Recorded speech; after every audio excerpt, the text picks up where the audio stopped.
everyone, welcome to the channel for the usual conclusion video. So this is the end of this tournament report. I hope you enjoyed the last 3 battle report, which have been a bit different than the previous one that I played with Infernal Dwarfs, which are in a different play style, so I hope you like them. Not everything was perfect, but overall enjoyable game for me, and also I was happy to propose you something a bit different on the channel. So let's move on to the result. We had the following result, so I didn't ended up first. Due to a clubmate of mine that made more points than me, so congrats to him. I think he achieved a higher number of points, so well deserved. And as you can see, I ended up second, just before Johnny that I played in the final game. So we both ended up on the podium, which is I think quite good. And Johnny ended up with the most points marked in his games, so well done to him as well. So yeah, that's all for the result. Let's move on to the army list, and mostly the army list analysis. I think that's the thing that you like. What can I say about the army list? Overall, I had pleasant game. The list was flexible, so I enjoyed that. The fact that you can easily move from one side to the map to the other. You can be aggressive and then move out of the situation and retract completely. So I really love that. I think that's something quite interesting with this type of list, is the fact that you are really flexible and mobile, and that was the key strength. Overall, attacking meant for me advantage on the secondary. When I speak about that, I speak about game 1 and 3, because game number 2 I was counter-attacking or in the defensive mode early on, but definitely in game 1 and 3, the fact that I was attacking meant I had the front foot on the secondary, which were breakthrough and secure target. I didn't get any first turn, which was something disappointing for me, because when I designed the list, I obviously thought about the potential of a first turn and the fact that this list can be really aggressive on turn 1 due to the Scout, Vanguard, Ambusher coming also early on. I think that could have been really interesting for me, but I wasn't able to try that out during this tournament, so maybe next time. Shooting was problematic for me, so were strong monsters. Keeping in mind game 1 and 3, shooting were a key problem.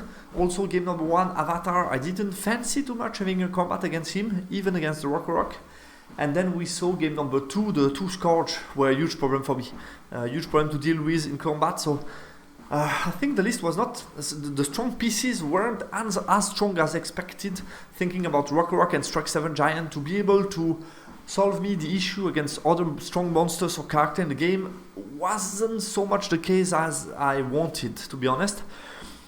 The list was not as aggressive also as I thought when designing it. I needed most game, also due maybe to the fact that I wasn't starting the game, but I needed to wait on the Kineater before really be able to start to be aggressive and move forward. So I needed somehow to have like 2 more threats on the table coming in different spots of the game to really allow myself to then be more aggressive and really push forward, which was not also what I expected. It feels kind of strange, like you have an aggressive list which is pure combat army, but you're like waiting, and now the ambush comes on and you can push forward. So kind of strange that you cannot really push early on. It could have been, like I said, it could have been also affected by the fact that I didn't got any turn 1. So maybe it's also, I think, a huge difference from the list if you get a turn 1 or you don't get it. Thinking about game 1 and 3, I think overall game 2 wasn't a good matchup, so even if I started, I wouldn't have been able to be so aggressive, to be honest. The high number of chaff gave me plenty of time to pick my fight, and I think that was the key reason also why I was able to get good results in this tournament, despite the matchup that weren't always good, and also the fact that my single model weren't sometimes as good as I would have liked. I was able to chaff, multiple chaff, and then engage where I want to in a good condition. So I think overall, I was really happy about the amount of chaff that gave me the time I needed at some point in the game and allowed me to chaff multiple times, things that I couldn't really manage, to be honest, or that I didn't want to manage at the same time that I was engaged in other combat. I made some mistakes in decision making, thinking here risk management, risk reward, when to think about charging, not charging. At some point we can think about game 2, when I charged with the Rock into the Scourge. I think that was wrong decision, should have charged with the Giant, go into an easier combat with the Rock against the Myrmidon. Once I got rid of that, move on to a Scourge that would have been maybe had less wound at this point of time. So I think the decision making was too risky for the reward. And then game number 3, I think, yeah, not charging the BSB, definitely, was a good combat for me. I should have taken it. Definitely there was much more reward than risk, and the risk that I felt when sewing the situation wasn't so risky when considering the fact that I had a magic face and he was too far for his magic. So I think overall some small mistakes. The game plan were okay overall. I think quite happy about game 1 and 2. Overall the game plan was totally fine, and then game 3, like I said, I think I didn't pick the best of the two options that I had in mind at the beginning of the game. I went for something that didn't allow me to take advantage as much as I want from my ability to move and be very flexible and mobile.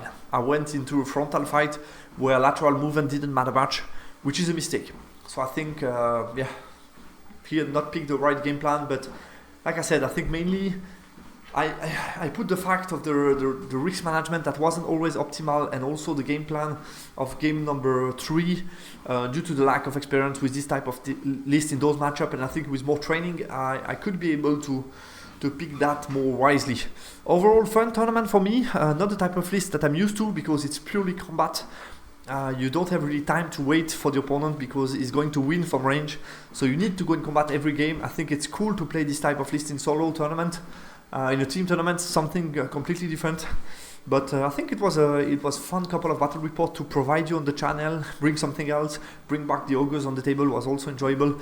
So I hope you enjoyed this couple of battle reports. I will move back to Infernal Dwarfs for a couple of months now, because I have some upcoming tournaments, some more trainings until ETC in the summer, and then we will see again what I will play. But definitely for the moment it's going to be Infernal Dwarfs for me, which is the main army that I'm playing, which is also refreshing due to the fact that the last couple of years I've been playing a very similar Ogre list for 3 ETC in a row, I would say. So it's also good to have some change and some change and play something different in competitive tournament. I think it's also, for me, refreshing at least. But I know that for you it's still regularly the same list, because when I'm playing something on the whole season, basically it's a lot of battle report with a similar list. So they are going to have some change from time to time, and we will see in the summer what I will do. Thanks out guys for watching this battle report, and I will talk to you soon on the channel for some more battle reports. Bye.